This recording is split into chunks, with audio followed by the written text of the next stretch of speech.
నమస్తే, నేను మీ ఎన్ Zakir Hussain SS9 news నుంచి మాట్లాడుతున్నాను.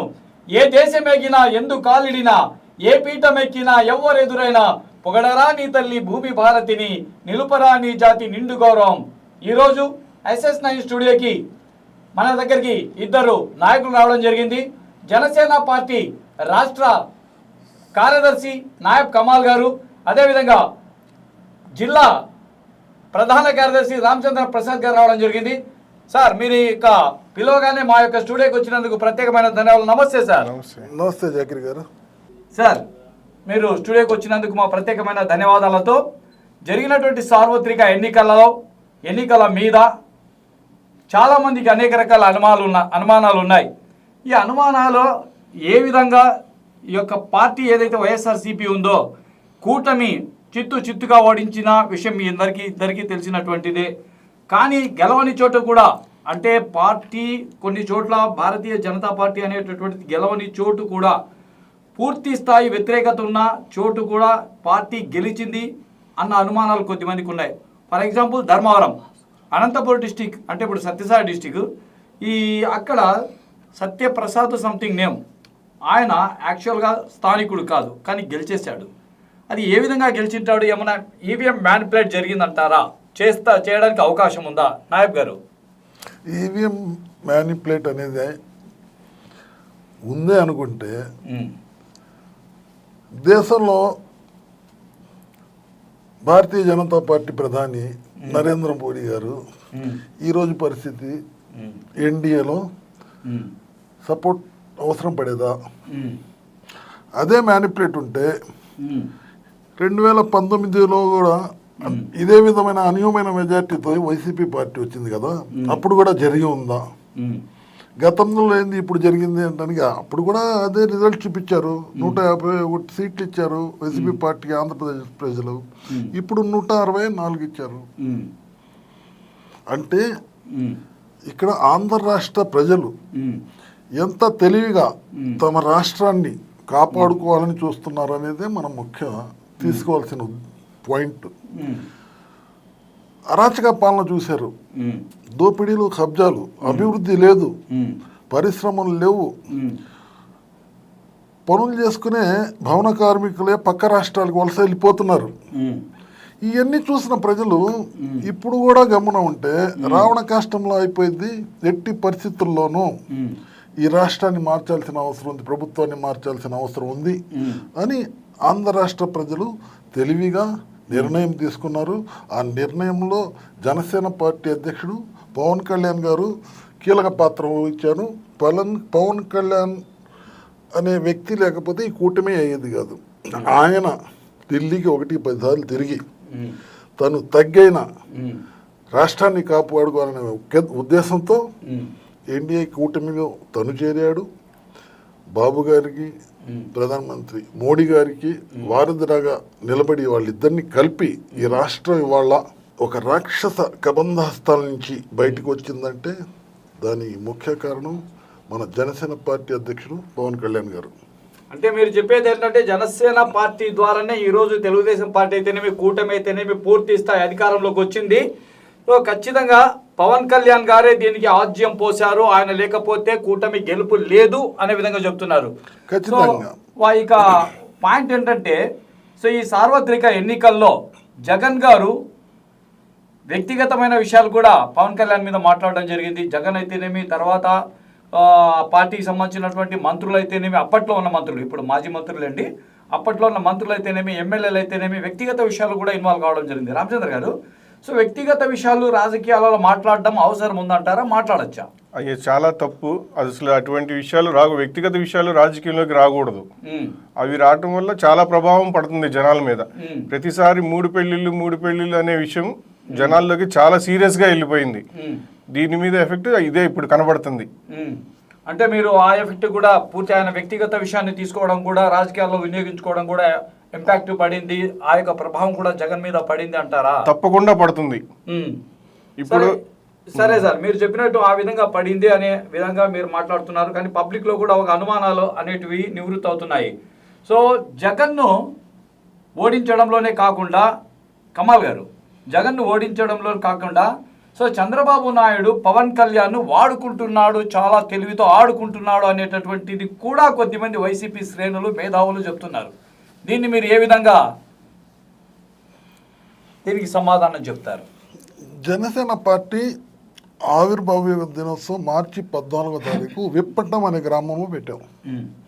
అప్పుడే వీళ్ళ అరాచకాలు, అప్పుడు మా అధినేత పవన్ కళ్యాణ్ గారు నటించిన భీమ్లా నాయక్ మూవీ రిలీజ్ అయి ఉందనుకుంటా. దానికే అప్పటి ప్రభుత్వం ప్రజా సమస్యలు గాలి వదిలేసి ఎంఆర్ఓల్ని, ఆర్డీఓల్ని వీళ్ళందరినీ భీమ్లా నాయక్ టికెట్లు అమ్ముడు పోకుండా కట్టుదిట్టం చేసి ప్రభుత్వం యొక్క ప్రధాన కర్తవ్యం ఆ సీట్లు, ఆ టికెట్లు బ్లాక్లో లేకుండా మేమే కౌంటర్లో ఎంఆర్ఓలు అమ్మడా. అది ఏది నా పిచ్చి పనులు? రాష్ట్రాన్ని పరిపాలించడానికి అధికారం వాళ్ళకి ఇచ్చారు ప్రజలు, లేక సినిమా టికెట్లు అమ్ముకోవడానికి ఇచ్చారా? అలాంటి వికృతమైన చేష్టలు చేస్తుంటే అప్పుడే పవన్ కళ్యాణ్ విప్పడం సభలోనే చెప్పారు. ఏమని చెప్పారు? జగన్ నీ కొమ్ములు విరిచి మోకాళ్ళ మీద కూర్చోబెట్టి భయం అంటే ఏందో నీకు చూపిస్తాను. అంటే దాని మీనింగ్ ఏంది? ఇతను ఈ రాష్ట్రం పరిపాలించడానికి అనర్హుడు. ఇప్పుడు ఒక ముఖ్యమంత్రి రాష్ట్రంలో ఉన్న అప్పుడి 13 జిల్లాలు, అక్కడ ఉన్న ప్రజలు, వాళ్ళ అభివృద్ధి, వాళ్ళ మంచి చెడులు, వాళ్ళ సంక్షేమాలు చూడాల్సిన బాధ్యత. ఈ సినిమా హాళ్ళు, సినిమా యాక్టర్లందరినీ పిలిపించి నేనే తురుంఖా తోపు అని వాళ్ళందరినీ పిలిపించి చేతులు కొట్టుకొని ఆయన ముందు నుంచి కూర్చొని అయ్యా బాబు అని ఇయా చేయాల్సిన పనులు. ఎలా ఉందంటే చైల్డ్హుడ్ మెంటాలిటీ గల ముఖ్యమంత్రి, ఇతను ఫ్యూచర్ ఉండదు అని ఆలోచించి అప్పుడు ప్రతిపక్షంలో ఉన్న చంద్రబాబు గారితో కలిశారు. ఎందుకంటే చంద్రబాబు గారు అపారమైన అనుభవం ఉన్న, సుదీర్ఘకాలంగా చేస్తున్న రాజకీయవేత్త, ఎట్ ద సేమ్ టైం దూరదృష్టి గల నేత.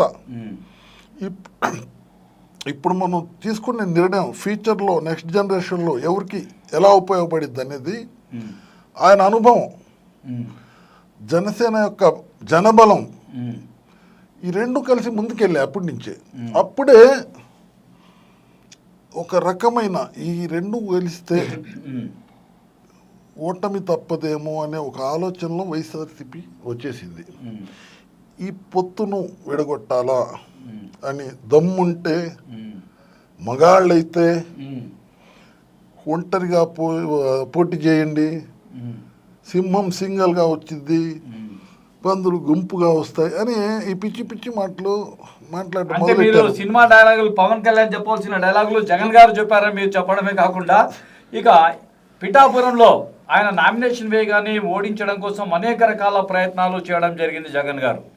సో అనేక రకాలుగా ఈ పద్ధతి కాదు అనుకోకుండా డిపార్ట్మెంట్ను అన్ని రంగాలుగా వినియోగించుకున్నాడు. సో ఎందుకు అంత కసి జగన్ పవన్ మీద పెట్టుకున్నాడు? జగన్ పవన్ కళ్యాణ్ ఎట్టి పరిస్థితుల్లో కూడా అసెంబ్లీలో కాలు పెట్టనివ్వనని కూడా ఛాలెంజ్ చేశాడు. సో దానికి ఇంపాక్ట్ అయినా ఈరోజు అతను గల్లంతైనా అయ్యాడని మీరేమని అనుకుంటున్నారా? ఖచ్చితంగా. ఎందుకంటే జగన్మోహన్ రెడ్డి టార్గెట్ ఇక్కడ చంద్రబాబు కాదు, పవన్ అసెంబ్లీకి రాకూడదు. ఎందుకంటే పవన్ వ్యక్తిత్వం ఎలాంటిదో అతనికి బాగా తెలుసు. డబ్బుకు లొంగడు, సై అంటే సై అనే రకం, ప్రజాపక్షం నిలబడే రకం, ఆంధ్రప్రదేశ్ అభివృద్ధికి దేనికైనా తెగించే రకం. అవసరమైతే జైలుకి కూడా వెళ్తాడు, అవసరమైతే ఎదురిస్తాడు. ప్రజా సంక్షేమం అతనికి ముఖ్యం. ఇప్పుడు డబ్బు మీద ఆశ లేనివాడు ప్రజలకి ఏమైనా చేస్తాడనేది ఖచ్చితంగా తెలుసు. ఇలాంటి వ్యక్తి ఒక్కసారి అసెంబ్లీలో ఎంటర్ అయ్యాడా రాష్ట్రం మొత్తం ఆయన వెనకలే ఉండిద్ది అనేది తెలుసుకున్నాడు. కాబట్టి అతన్ని కట్టడి చేయాలని కోట్ల రూపాయలు పెట్టారు పిఠాపురంలో. ఏమని ప్రజా తీర్పు ముందు కొట్టుకు వెళ్ళిపోయినాయి. కాబట్టి అంటిల్ మనం ఎన్ని ఎత్తులేసినా ప్రజలు తెలియగలరు. రామచంద్ర గారు, సో జగన్ అయితేనేమి, జగన్ పార్టీకి సంబంధించిన శ్రేణులు అయితేనేమి, సో పవన్ కళ్యాణ్ మీద ఒక బ్యాడ్ ఇంప్రెషన్ వేశారు, ప్యాకేజ్ స్టార్ అని. ఇంతకు అతను ప్యాకేజ్ ఏమన్నా తీసుకున్నాడా మీకు తెలిసి? ఆయనకు ఆ ప్యాకేజీ తీసుకోవాల్సినంత అవసరం ఏముంటదండి. ఒక సినిమా చేస్తే 100 కోట్లు ఆయన ఓపెన్ గా చెప్తాడు, నాకు ఒక సినిమా చేస్తే 100 కోట్లు వస్తున్నాయి. అట్లాంటి అతను వీళ్ళు ఇచ్చే ప్యాకేజీలు 100 కోట్లు 200 కోట్లు అతనికి ఏ మూలకు వస్తాయి? అతను జనాలకి రైతు వారీగా ఎన్ని కోట్లు ఇచ్చాడు అందరికీ తెలిసిన విషయమే. దగ్గర 130 కోట్లు ఇచ్చాడు. ఈ మరి వీళ్ళు ఇచ్చే 200 కోట్లు ఏం ఉపయోగపడతాయి అతనికి? అయితే ఇప్పుడు ప్యాకేజ్ తీసుకోకుండానే పని చేశాడు. తప్పకుండా ప్యాకేజీ అనేది అతనికి అవసరం లేదు. ఒక్క సినిమా చేస్తే దగ్గర 100 కోట్లు వస్తాయి. మరి ఎందుకు ఆ రూమర్ క్రియేట్ చేశారు? దాన్ని ఎందుకు పూర్తి స్థాయి ఖండించలేకపోయారు? పూర్తి స్థాయిలో మేము ఖండిస్తానే ఉన్నాము. కానీ ఈ వైసీపీ శ్రేణులు అనేటప్పటికి ఏదో ఒకటి బురద చల్లాలి. పవన్ కళ్యాణ్ గారిని బ్యాడ్ చేసుకురావాలి. అతని వ్యక్తిగత జీవితాలు ఏమి, లేకపోతే ఈ ఫైనాన్స్ పరంగానేమి, ఏదైనా అతన్ని బ్యాడ్ చేయాలి. ఏంటంటే మానసికంగా పవన్ కళ్యాణ్ కంట్రోల్ చేస్తే ఆటోమేటిక్ గా సైలెంట్ అయిపోతారనే ఉద్దేశంతో ఈ వైసీపీ శ్రేణులు మొత్తం ఇతని పవన్ కళ్యాణ్ గారి మీద బ్యాడ్ చేయడం. సినిమా యాక్టర్ అయినటువంటి రోజా గారు కూడా అతని మీద దాడి చేయడం చాలా బాధాకరమైనటువంటి విషయం. ఎందుకంటే సో వారి అన్నగారైనటువంటి కొన్నిదల చిరంజీవితో యాక్ట్ చేసినా కానీ పవన్ కళ్యాణ్ దగ్గరకు వస్తానే వల్గర్ గా మాట్లాడటము, సో వ్యక్తిగత విషయాలు మాట్లాడడం జరిగింది. సో దీని మీద ఏ రోజు కూడా పవన్ కళ్యాణ్ రోజా మీద రిప్లై ఇవ్వలేదు, కామెంట్ కూడా చేయలేదు. తన హుందాతనాన్ని ప్రదర్శించాడు. పవన్ కళ్యాణ్ గారు మహిళల మీద ఏ మాత్రం అందరికీ చెప్పారు, జిల్లా వైడ్ గా స్టేట్ వైడ్ గా మహిళల్ని ఎవరు దూషించవద్దు, వాళ్ళు మాట్లాడేది వాళ్ళు మాట్లాడించుకోండి, మనం అయితే పర్ఫెక్ట్ గా ఉన్నాం, మహిళల్ని మాత్రం మీరు తొందరపడి ఒక్క మాట అనొద్దు. Very good. సో కమాల్ గారు, ఈ కూటమి ఏదైతే మేనిఫెస్టో పెట్టిందో ఆ యొక్క మేనిఫెస్టోనో, ఎందుకంటే 3 పార్టీల కలయిక ఒక మేనిఫెస్టో కాబట్టి ఖచ్చితంగా దాన్ని ఇంప్లిమెంటేషన్ చేయడానికి అవకాశం ఉందంటారా? ఎందుకంటే తెలుగుదేశం ఒక మేనిఫెస్టో, బీజేపీ ఒక మేనిఫెస్టో, అదేవిధంగా పవన్ కళ్యాణ్ గారు ఒక మేనిఫెస్టో. దీన్ని ఇంప్లిమెంటేషన్ చేయడానికి సాధ్యపడుతుందా? సాధ్యం ఎందుకు పడదండి? ఖచ్చితంగా మేనిఫెస్టోలో చెప్పినవన్నీ చేసి చూపిస్తాం. మేనిఫెస్టోలో చెప్పిన ప్రతిదీ అమలు పరుస్తాం.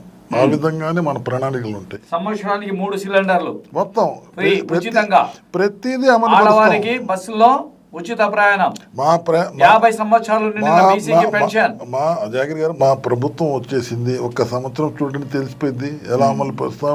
ఒక్కటి కూడా మిస్ అవ్వకుండా అమలు పరిచి చూపిస్తాం. మా ప్రయాణం 5 సంవత్సరాలతో కాదు, దాదాపు 25-30 సంవత్సరాలు ప్రజలే మమ్మల్ని ఆదరిస్తారు. మా పరిపాలన అలా ఉండిద్ది. ఎందుకంటే రాష్ట్ర అభివృద్ధి ధ్యేయం. ఆదాయ వనరులు ఎలా సృష్టించుకోవాలో తెలుసు.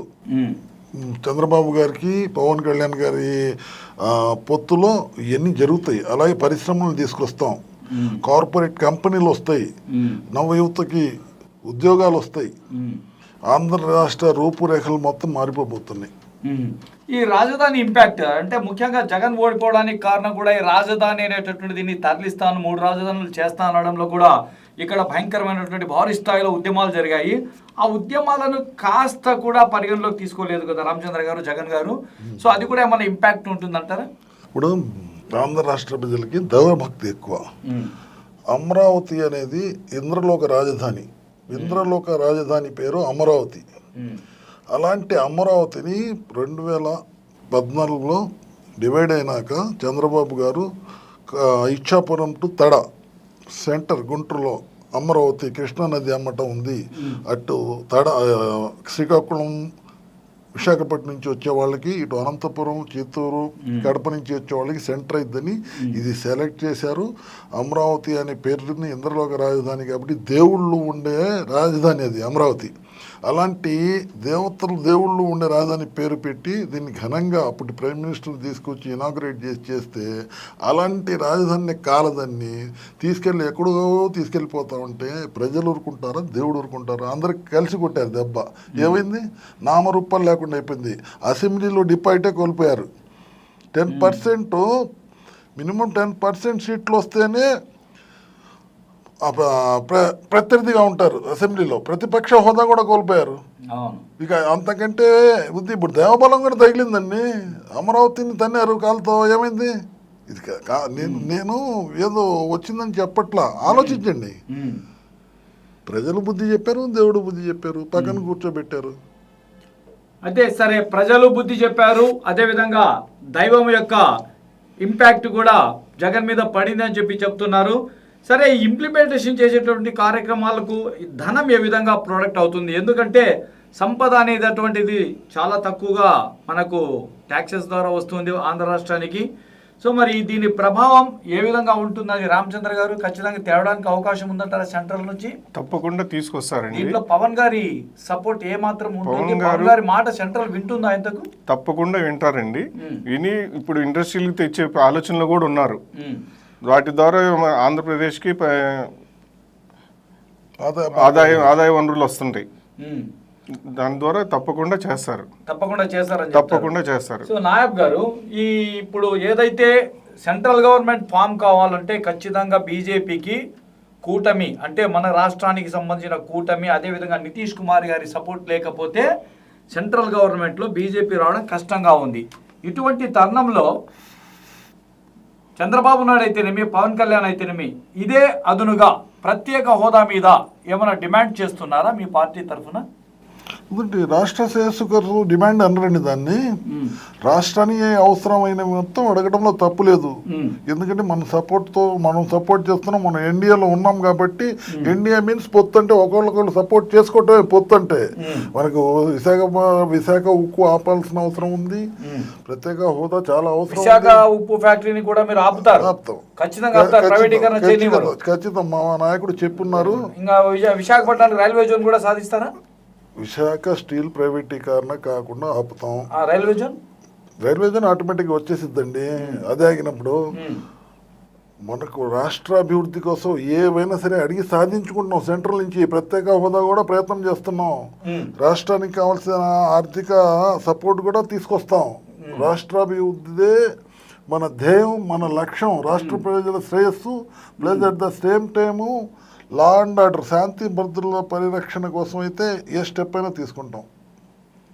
ఇక మీరైతే శాంతి భద్రతల పరిరక్షణ కోసం అయితే ఏ చట్టం ఏదైనా సరే ఏ స్టెప్ అయినా తీసుకుంటాం అంటున్నారు. పార్టీ గెలిచిన తర్వాత సో వైసీపీ శ్రేణుల మీద చాలా దాడులు జరుగుతున్నాయి. దీని గురించి పవన్ కళ్యాణ్ గారి ద్వారా ఏదైనా ఒక మెసేజ్ ఇప్పిస్తే బాగుంటుంది అనుకుంటాను. ఎందుకంటే రాజకీయాలలో శాశ్వత శత్రువులు ఉండరు, శాశ్వత మిత్రులు ఉండరు. దీని మీద మీరేమంటారు? మీరు వైసీపీ మీద దాడులు జరుగుతున్నాయి అన్నారు, కానీ అది ఎలక్షన్స్ రోజు వాళ్ళు సృష్టించినాయి. కానీ ఎక్కడ జరిగింది దాడులు వైసీపీ మీద? ఇప్పుడు ఎక్కడ జరగట్లేదు అంటారా? జరగట్లేదు. అది పోలింగ్ రోజు జరిగిన గొడవలు తప్పితే తర్వాత ఏం జరగల. ఆల్రెడీ పవన్ కళ్యాణ్ గారు చెప్పారు, మనం వాళ్ళు చేశారని మనం వ్యక్తిగత దాడి చేయాల్సిన అవసరం లేదు. ఎవరైనా సరే మర్చిపోండి, వాళ్ళకి ప్రజలే తీర్పు చెప్పేశారు. మనం ఇంత పెద్ద మెజార్టీ ఇచ్చిన ప్రజలకి అంత బాధ్యతగా పని చేయాల్సిన విషయం గుర్తుపెట్టుకొని ఎవరైనా పని చేయాలా? ఈ ప్రతిపక్షం కూడా లేదు, వాళ్ళ గురించి ఆలోచించాల్సిన పని లేదు. ప్రజల శ్రేయస్సు కోసం, రాష్ట్ర అభివృద్ధి కోసం మీరు ఫైట్ చేసి అభివృద్ధి సాధించండి అని మొన్ననే గెలిచిన ఎమ్మెల్యేస్ అందరితో పిలిచి మాట్లాడినప్పుడు చెప్పారు ఆయన. మీ వీడియోలు కూడా వచ్చినాయి, టీవీ ముఖంగానే చెప్పారు. రామచంద్ర గారు, కేవలం 21 స్థానానికే, ఎందుకంటే పవన్ కళ్యాణ్ గారు సొంతంగా నిలబడినా కానీ ఈజీగా చాలా వరకు సీట్లు సాధించేటటువంటి గట్స్ ఉన్న నాయకుడు అని చెప్పి అందరికీ తెలిసినటువంటి విషయమే. ఎందుకంటే రాజకీయాలలో మార్పు చాలా వచ్చింది. సో గతంలో 2019 ఎలక్షన్స్కు ఇప్పుడు 24 ఎలక్షన్స్కు చాలా డిఫరెన్స్ వచ్చింది. ఈ డిఫరెన్స్లో యాక్చువల్ చెప్పాలంటే పవన్ కళ్యాణ్ గురించి చాలామంది ఆలోచించేవారు. పవన్ గెలిస్తే కంపల్సరీ సీఎం కావడానికి అవకాశం ఉంది అనేటటువంటి తరుణంలో పవన్ కళ్యాణ్ గారు అభిమానులు చాలా డిసప్పాయింట్ చేశారని చెప్పి ప్రచారం కూడా ఉంది. చాలామంది అయ్యారు కూడా, మనం చూసాం. ఎప్పుడైతే 21 సీట్లకు ఆయన ఏదో కానీ గొడవలు జరిగాయి. సో విజయవాడలో అయితేనేమి, మరి రాయలసీమలో అయితేనేమి, అనంతపూర్లో అయితేనేమి చాలా చోట్ల జరిగాయి. ఎందుకంటే వాళ్ళు డిసప్పాయింట్ అయ్యారు, హర్ట్ అయ్యారు. మేము ఖచ్చితంగా గెలుస్తాము, అటువంటి సీట్లను ఎందుకు పోగొట్టుకోవాలని. దీని మీద సో ఒకవేళ 21 సీట్లకే పరిమితం కావడానికి, అదేవిధంగా ఎంపీ సీట్లు కూడా బీజేపీకి త్యాగం చేయడం వెనుక ఏ రహస్యం ఉంటుందంటారు? పవన్ కళ్యాణ్ గారు ఈ రాక్షస రాజ్య పాలన నుంచి ముందు విముక్తి పొందాలి ఆంధ్రప్రదేశ్ అనే ఆలోచనతో ఉన్నారు. దాని మీద మనం తగ్గైనా సరే ముందు వైసీపీ ప్రభుత్వాన్ని వెళ్ళగొట్టాలి. అంటే మీరు చెప్తున్నారు ఎక్కడ తగ్గాలో ఎక్కడ అనేటటువంటిది తెలుసు అంటారా? అంతే. తగ్గి ముందు గవర్నమెంట్ ని, మనం వైసీపీ గవర్నమెంట్ ని దించేసేయాలి. దించేసి మనం ఎన్డీఏ కూటమిలో ఉన్నాం కాబట్టి బీజేపీ, జనసేన, టీడీపీ ఉమ్మడి దాని మీద మనం గవర్నమెంట్ ఫామ్ చేయాలనే ఆలోచనతో మనం తగ్గి తీసుకున్నారు జనసేన. పవన్ కళ్యాణ్ గారి ఆలోచన అందరూ ఏకీభవించారు. సో గతంలో సార్ కమాల్ గారు, సో ఈ యొక్క దేవాదాయ శాఖకు సంబంధించిన భూములు అయితేనేమి, వక్బోర్డ్ ల్యాండ్కి సంబంధించిన భూములు అయితేనేమి, సో దేవుని పేరు మీద అల్లా పేరు మీద ఉన్న భూములను ఒక పక్క దేశం కోసం ధర్మం కోసం అంటూనే మరో పక్క అల్లా పేరు చెబుతూనే చాలా మంది పార్టీలో ఉన్నటువంటి వారి దేవుని పేర్లతో అల్లాల పేర్లతో ఆక్రమించుకుంటూనే ఉన్నారు.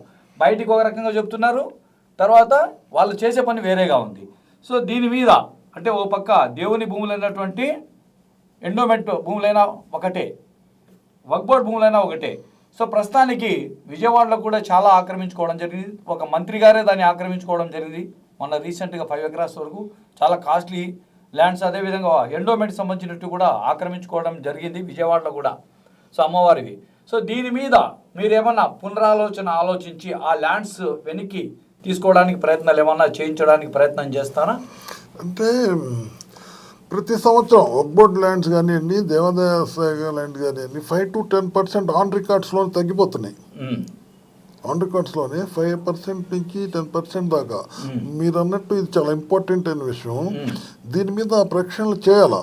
ఇది గవర్నమెంట్ ఏదో ప్రజాశ్రేయస్సు కోసం తీసుకుంటున్నారా, లేకపోతే ప్రైవేట్ వ్యక్తుల చేతుల్లోకి వెళ్ళిపోతున్నాయా, లేకపోతే ఇది తీసుకొని నా ఒపీనియన్లో ఏదైతే అర్బన్ ప్రాపర్టీస్లో ఉన్న వక్బోర్డ్ ల్యాండ్స్ కానీ, దేవాదాయ శాఖ ల్యాండ్స్ కానీ, దానికి ఇమ్మీడియట్లీ ఎఫెక్ట్ తోటి కాంపౌండ్ వాళ్ళు కట్టేసి సెక్యూర్ చేసుకోవాలి, వేరే వాళ్ళు కబ్జా చేయకుండా.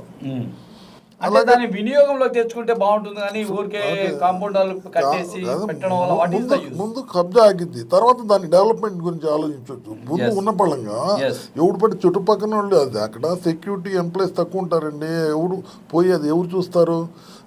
పక్కింటోళ్ళు, ఎదుటింటోళ్ళు, లేకపోతే ఎవరు లేరని లోకల్గా ఉన్న ఎవరో కబ్జాలు చేసుకుంటున్నాం, మన కళ్ళ ముందే జరుగుతున్నాయి, ఏం చేయలేకపోతున్నా. ఏదంటే కోర్టు అంటున్నారు, వెళ్తున్నారు, వాయిదాలు 10 సంవత్సరాలు సివిల్ కేసులు జరుగుతున్నాయి.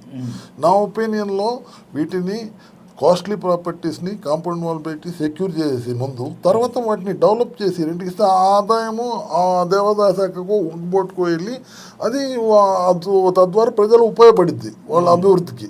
అది నా ఒపీనియన్. దీని మీద నేను కూడా చంద్రబాబు గారితో, మా నాయకు పవన్ కళ్యాణ్ గారితో మాట్లాడి ఈ దేవాదాయ శాఖ కానివ్వండి, వక్బోర్డ్ కానివ్వండి అనేకరాంతం కాకుండా ఆపి మీరు అన్నట్టు వాటిని డెవలప్ చేసి తద్వారా వచ్చే విని ఆయా వర్గాల వారికి డెవలప్మెంట్ కోసం వాడొచ్చనే ఒక మంచి సూచన సలహా మాట్లాడి దాని మీద ఒక నిర్ణయం తీసుకుంటాం. Thank you. సో అదేవిధంగా రామచంద్ర గారు, సో ఇక్కడ ఏమన్నా ఐటీ కంపెనీలు తేవడానికి గుంటూరు విజయవాడకు సంబంధించి ఆలోచన విధానం ఏదన్నా కూటమికి ఉంటుందా? ఎందుకంటే బీజేపీ చేతిలో అన్నీ ఉన్నాయి, వాళ్ళు అనుకుంటే ఏదైనా చేయొచ్చు. సో వాళ్ళని మెప్పించి ఒప్పించి ఇక్కడ తేవడానికి అవకాశం ఉందా, తెప్పించడానికి ఐటీ కంపెనీలు తెప్పించడానికి ఇప్పుడు గట్టిగా ప్రయత్నాలు చేస్తున్నారండి. ఆల్రెడీ బిగిన్ చేశారు, ఇప్పటి నుంచే కంపల్సరీ వస్తాయి, కంపల్సరీగా వస్తాయి. ఐటీ కంపెనీలు గ్యారంటీగా వచ్చే ప్రయత్నాలు చేస్తున్నారు. ఐటీ కంపెనీలు వస్తాయంటారు. సరే సార్, ఇప్పుడు గవర్నమెంట్ అనేది 9వ తేదీ ప్రమాణ స్వీకారం చేసిన అనంతరం సో తెలుగుదేశం పార్టీకి సంబంధించిన వాళ్ళు మీకు పూర్తి స్థాయి, అంటే మీకు కాదు, జనసేన సైనికులకు నాయకులకు పూర్తి స్థాయి సమానత్వం ఇస్తారా? సమానత్వం అని కాదండి, కలుపుకొని పోతారు. నమ్మకం ఉందా? నమ్మకం ఉంది. ఒకవేళ అటువంటి పరిస్థితి రాని పక్షంలో ఏం చేస్తారు? పవన్ కళ్యాణ్ గారు చూసుకుంటారు అది. అవునా? తప్పకుండా. సో కమాల్ గారు, ఇక మీరు గత ఎలక్షన్లో 2019లో మీ వ్యక్తిగతం ఎంపీగా నిలబడ్డారు. ఎందుకంటే ఆ రోజు పవన్ కళ్యాణ్ గారు మీకు ఆప్యాయతగా దగ్గర తీసుకొని కమాల్ గారు మీకు పలానా సీట్ కేటాయిస్తున్నాను నిలబడమన్నారు, కాంటెస్టింగ్ చేశారు. మరి ఈసారి 2024 ఎలక్షన్లో ఎందుకు మీరు దూరంగా ఉన్నారు కాంటెస్టింగ్కు? ఏంటి కారణం? అంటే 2019 ఎలక్షన్స్లో జనసేన పార్టీ పోటీ చేసిన అన్ని స్థానాల్లో పరాజయం పొందింది. దాదాపుగా ఒక స్థానం రాజులో ఒకటి గెలిచింది. దాని తర్వాత వచ్చిన వైసీపీ పార్టీ చేస్తున్న అరాచకాలు చూసాం. ఇప్పుడు ఆంధ్రప్రదేశ్ని కాపాడుకునే ప్రక్రియలో ఇందాక ప్రసాద్ గారు అన్నట్టు ఎక్కడ నెగ్గాలో కదా ఎక్కడ తగ్గాలన్నట్టు పవన్ కళ్యాణ్ గారే మనగా టికెట్లు తగ్గించేసేసి మనం పొత్తు కలిసి ముందు అధికారాన్ని హస్తగతం తీసుకొని వైసీపీని ఈ రాష్ట్రం తప్పించేసినాక మీ అందరికి మంచి భవిష్యత్తు ఉండిద్ది అని మాతో డిస్కస్ చేసి, అది పవన్ కళ్యాణ్ గారు తగ్గడం కాదు, పవన్ కళ్యాణ్ గారు తను త్యాగం చేశాడని చెప్పుకోవచ్చు. ఎందుకంటే రాష్ట్ర భవిష్యత్తు కోసం, రాష్ట్ర ప్రజల కోసం పవన్ కళ్యాణ్ గారి త్యాగం చంద్రబాబు గారి కలయిక, చంద్రబాబు గారి కలయిక, పవన్ కళ్యాణ్ గారి త్యాగంతో ఈ రాష్ట్రం నుంచి వైసీపీ వాషౌట్ అయిపోయింది. వాషౌట్ అయిపోవడానికి దాంతోపాటు ఆయన వ్యూహం, కేవలం పవన్ కళ్యాణ్ గారి వ్యూహంలోనే విజయం ఉంది. ఆ విజయమే చరిత్రలో ఎప్పుడు ఆంధ్ర రాష్ట్ర చరిత్రలో జరగనటువంటి మెజారిటీ ఇది ఇప్పుడు దాకా. సక్సెస్ అయ్యాం దాంట్లో. ఇప్పుడు మేమంతా జవాబుదారీతనంగా ఉన్నాం. ఆంధ్ర రాష్ట్ర ప్రజలకు పారదర్శక పరిపాలన ఇస్తాం, అకౌంటబుల్గా ఉంటాం. ప్రతి రూపాయి ఎలా ఖర్చు అవుతుంది, ఎందుకు ఖర్చు అవుతుంది ఆంధ్ర రాష్ట్ర ప్రజలు నిలదీయొచ్చు. మా ఎమ్మెల్యేని కానీ మీ కన్స్టిట్యూన్సీ ఎంపీని కానీ అందరూ లెక్కలతో సహా మీకు జవాబుదారీతనంగా ఉంటారు. పరిపాలన మట్టికి సుభిక్షంగా ఉండిద్ది. ఆంధ్ర రాష్ట్రాలకి ప్రజారంజకమైన పరిపాలన అందించబోతున్నాం. సరే సార్, మీరైతే సో అకౌంటబిలిటీతో ప్రజా జనరంజకమైనటువంటి పాలన కూటమి అందిస్తుందని మీరు చెప్తున్నారు. సో ఎప్పుడైతే ప్రమాణ స్వీకారం, ఈ ప్రమాణ స్వీకారంలో జనసేన ఎన్ని మంత్రి పదవులు ఆశిస్తుంది? మీ దగ్గరికి ఏమన్నా ట్రాక్ ఉందా? లేదు, ఇంకా ఇద్దరు నేతలు మాట్లాడుకుంటున్నారు. వాళ్ళ డిసిషన్ ఫైనల్. మాకు ట్రాక్ వస్తే మీకు చెప్పకుండా చెప్తాం.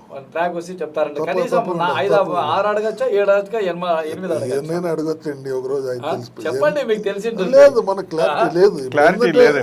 ఏంటంటే ఇప్పుడు ప్రెసెంట్ పార్లమెంట్ ప్రమాణ స్వీకారం ఉంది కాబట్టి మోడీ ప్రధాని అక్కడికి వెళ్ళున్నారు. వస్తే వాళ్ళు 1 or 2 days లో మీకు తెలిసిపోయింది. సో ఇక కొన్ని సోషల్ మీడియాలో రామచంద్ర గారు కొన్ని వార్తలు వస్తున్నాయండి. అవసరమైతే ముఖ్యమంత్రిని ఇక్కడ బాగా చూడండి, వినండి. పవన్ కళ్యాణ్ ముఖ్యమంత్రి చేసి డిప్యూటీ ప్రైమ్ మినిస్టర్గా చంద్రబాబు నాయుడు అయినా ఆశ్చర్యం లేదు అనే విధంగా కొన్ని వార్తలు వస్తున్నాయి. ఒకవేళ నిజంగా సీఎం పవన్ కళ్యాణ్ అయితే మీ ఫీలింగ్ ఏంటి? అలాంటిది లేదు, మీరు లేని పని చెప్పండి. వచ్చినప్పుడు ఆలోచిద్దాం. అవన్నీ ఉత్త పుకార్లేండి, అయ్యంతా ఏం జరగదు. నేను మొదటే అన్నాను, అవన్నీ అక్కడి నుంచి వార్తలు వస్తున్నాయి. అంటే పవన్ కళ్యాణ్ గారు ముఖ్యమంత్రి అయితే మీ ఫీలింగ్స్? మనం రాజకీయాల్లో ఉన్నాం. మీరు ఎలా ఇంపాక్ట్ ఫీల్ అవుతారండి? మీ నాయకుడు, మీ అధ్యక్షుడు. ఒకవేళ అయితే కాదు, మా నాయకుడు అయితే మాకు హ్యాపీయే, చంద్రబాబు గారు అయినా హ్యాపీ. ఎందుకంటే మన పొత్తులో ఉన్నాం కాబట్టి. ప్రైమ్ మినిస్టర్ చేయాలని చెప్పి నేను చేస్తాననే విధంగా ఉన్నాడు అంటున్నారు అంతా. ఉంటే మంచి. ఇప్పుడు వాళ్ళు తీసుకునే నిర్ణయానికి మనం కట్టుబడి ఉండాలా? వాళ్ళు తీసుకునే నిర్ణయానికి మీరు కట్టుబడి ఉంటారు, అంతే. అంతేనంటారు. సో ఓకే, ఒకవేళ మా యొక్క SS9 ఛానల్ కూడా కోరుకునేది ఏంటంటే పవన్ కళ్యాణ్ గారు ముఖ్యమంత్రి చూడాలనే ఆలోచన మాకుందని నేను చెప్తాను. దీని మీద మీ అభిప్రాయం ఏంటి? ఇది పవన్ కళ్యాణ్ గారికి ఆశ లేదు ఇప్పుడు. అది చంద్రబాబు నాయుడు గారు వచ్చి ముందు రాష్ట్రాన్ని బాగు చేయాలి అనే ఆలోచనతో ఉన్నారు. కానీ ఇప్పుడు అదే విధంగా వచ్చి పవన్ కళ్యాణ్ గారు నేను ముఖ్యమంత్రి అయిపోవాలనే ఆలోచన అయితే పవన్ కళ్యాణ్ గారికి లేదు. వివాస్, ఈ క్వశ్చన్ ఎందుకు అడిగానంటే యాక్చువల్గా మేము మీడియా సైడ్ మాకు సంతోషం అనే మాట మాట్లాడకూడదు, వీళ్ళ మనసులో ఏముందో లాగడం కోసం ప్రయత్నం చేశాను. కానీ వీళ్ళిద్దరూ పారదర్శకంగా, సో ఖచ్చితంగా మేము అధిష్టానం ఏ విధంగా మాకు ఆదేశిస్తుందో ఆ విధంగా చేస్తామన్నారు. ఓకే, చాలా చాలా సంతోషం అండి. సో ఫైనల్గా 9వ తేదీ నాడు ఖచ్చితంగా ప్రమాణ స్వీకారోత్సవం గ్రాండ్గా జరగబోతుంది. అమరావతి రాజధాని కాబోతుంది. 12వ తారీఖు 12వ తేదీ నాపొద్దు ఏదైతే ఈ యొక్క రాజధానిలో జరుగుతున్నటువంటి యొక్క ప్రమాణ స్వీకారోత్సవానికి సో పూర్తి స్థాయి జన సైనికులు అయితేనేమి, అదేవిధంగా తెలుగుదేశం పార్టీ కార్యకర్తలు అయితేనేమి పూర్తి స్థాయి సన్నద్ధంగా ఉన్నారు. ఈ ఉన్నటువంటి సమయంలో సో మీరు జన సైనికులకు ఎటువంటి ప్రాధాన్యత ఆ యొక్క వేదిక మీద కానీ ఆ యొక్క ప్రాంతంలో కానీ ఉంటుందంటారు? సభా వేదిక దగ్గర, సభా వేదిక మీద కానీ ఆ కార్యక్రమాల్లో కానీ ప్రోటోకాల్ ప్రకారం ఉంటుంది. ప్రోటోకాల్ ప్రకారం అందరికి పాసులు వస్తాయి, వారి స్థాయి పాసులు వెళ్తాయి. అన్ని చోట్ల ఈ మీటింగ్ మేము ఉమ్మడి సభలే చాలా జరిపాము. అందరికి ప్రోటోకాల్ ప్రకారం పాసులు వచ్చినాయి, అందులో ఇబ్బంది ఏం లేదు. దాంట్లో ఈ మంత్రి పదవుల్లో కూడా సార్ ఒకటి ఫైనల్గా ఈ మంత్రి పదవుల విషయంలో అప్పుడే వాళ్ళు డిస్కషన్ ఉంది. కానీ ఎక్కడా కూడా మాకు వచ్చినటువంటి ఇన్ఫర్మేషన్ అంటే జన సైనికులకు సంబంధించిన నాయకత్వం నుంచి ఎక్కడ కూడా ఎక్కడ రావట్లేదు. కానీ తెలుగుదేశం పార్టీకి సంబంధించిన వాళ్ళ నుంచి మాత్రం కొద్దిగా అక్కడక్కడ డిస్కషన్ మా దృష్టికి వస్తూ ఉంది. ఇప్పుడే మంత్రి పదవులు పలానా వ్యక్తికి ఇస్తారని. కానీ వాయిస్ రాంది ఎక్కడంటే జన సైనికులకు సంబంధించిన ఎమ్మెల్యేల నుంచి ఇంతవరకు ఆ మాట మాకు వినపడట్లేదు. అంటే ఏంటి ఈ విషయం? ఇంతకు ఏంటి విషయం? జనసేన నాయకులు పవన్ కళ్యాణ్ గారు, చంద్రబాబు నాయుడు గారు చర్చించుకున్నాక డిసైడ్ అయ్యి ఇప్పుడు వాళ్ళకంటే జనం చంద్రబాబు నాయుడు గారు అని చెప్పి మనకి ఇంకా రాలా, మనకు వస్తే ఆటోమేటిక్గా అంటే వీళ్ళు మాత్రం అత్యుత్సాహ ప్రదర్శన చేస్తున్నారు అంటే వాళ్ళ మినిస్టర్లు కూడా వాళ్ళకి ఎక్కువ వస్తాయి కదా, నెంబర్ కూడా ఫిగర్ వాళ్ళదే కదా, వాళ్ళకి ఏమైనా కన్ఫర్మేషన్స్ ఉన్నాయో. అవునండి, ఇక్కడ త్యాగాలు చేశారు, త్యాగాలు చేసింటేనే కదా ఇక్కడ త్యాగాలు చేసిన ఫలితం ఉండిద్దండి, ఇక్కడ లేదని కాదు ఉండిద్ది. నామినేట్ పోస్టులు కూడా 33% ఇవ్వబోతున్నారు మనకి, ఇవన్నీ ఉంటాయి. కాకపోతే మీరు పేర్లు అడుగుతుంటే రానియండి చెప్తాం, అవి రాకుండానే మీరు అడిగితే వాళ్ళకి చెప్పారేమో మా నాయకులు, మాకు ఇంక చెప్పాలా. ఢిల్లీ నుంచి వచ్చినాక వాళ్ళిద్దరు కూర్చున్నాక ఆ పేర్లు కూడా లిస్ట్ అవుట్ అవుతాయి, లిస్ట్ అవుట్ అవుతాయి అంటారు. సో ఫైనల్ గా మీరు ప్రజలకు ఎటువంటి సందేశాన్ని ఇస్తారు కమల్ గారు? ఆంధ్ర రాష్ట్ర ప్రజలందరకు ఇంత ఘనంగా కూటమి అభ్యర్థిని ఉమ్మడి ప్రభుత్వాన్ని ఆదరించినందుకు SS9 న్యూస్ ఛానల్ ద్వారా అభినందనలు తెలియజేసుకుంటూ, మీకు మా మీద పెట్టిన నమ్మకానికి కూటమి పార్టీ పారదర్శకమైన పరిపాలన, అదేవిధంగా శాంతి భద్రతలు పరిరక్షణ చేయటంలో కఠినమైన నిర్ణయాలు, ప్రజలందరూ ప్రజారంజకంగా ఉండే పరిపాలనని అందించబోతున్నాం. జై జనసేన. ఇది విషయం. ఏది ఏమైనా సరే పరిపాలన అనేటటువంటిది ఇంతకుముందు గాడి తప్పింది. సో కేవలం జరిగినటువంటి జగన్ యొక్క పీరియడ్లో జరిగినటువంటి అకృత్యాలు, అదేవిధంగా ఘోరమైనటువంటి పాలనలో రాష్ట్రం నష్టపోయింది తప్ప ఒరిగింది వచ్చింది ఏది లేదు. అభివృద్ధి అయితే ఎటువంటిది జరగలేదు. కేవలం పథకాలు అనేటివి ఇచ్చారు తప్ప, అంటే భిక్షకాలను చేశారు తప్ప, సో చేపలు పట్టడం నేర్పి ఇవ్వలేదు. కేవలం చేపల కూర వండి ఇచ్చాడు, దీనివల్ల నష్టపోతాడు అనే విధంగా మేము ఇద్దరు మాట్లాడడం జరిగింది. ఈరోజు పిలవగానే మా యొక్క స్టూడియోకి వచ్చినందుకు సో నాయబ్ గారికి, అదేవిధంగా రామచంద్రరావు గారికి ప్రత్యేకమైన ధన్యవాదాలు. నమస్తే బ్రదర్. నమస్తే జాకిర్ గారు.